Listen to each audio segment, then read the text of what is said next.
Det er en kold bil, som vi lever i.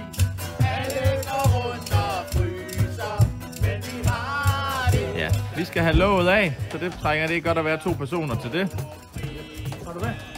Som I kan se, så er der kommet nogle blade ned i her, der ikke har været brugt til vinteren. Så det skal selvfølgelig lige renses ud, inden vi kan fylde lækkert vand i. Så på samme måde som vi tømmer den her ud, for der er også kommet vand ned i ovnen. Der vi bruger sådan en af dem her. Så.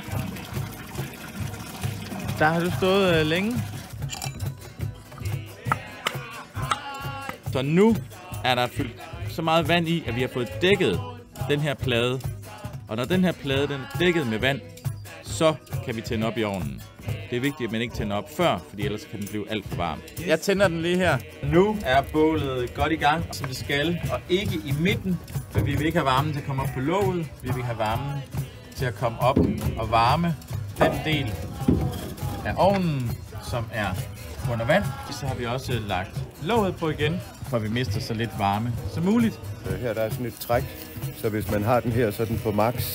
Hvis man så vil skrue lidt ned for den, så kan man faktisk skrue lidt ned for den, så holder den sig bare i gang. Ikke? Hvis nu der bare gløder dernede, så er det jo smart bare at lade den være der. Nu er vi så klar til at komme i baljen, så tager vi lige en spat og fylder noget vand i. Eller en balje, hvad nu lige har. Så man lige kan stikke fødderne i, så vi ikke får alt muligt skidt med op i.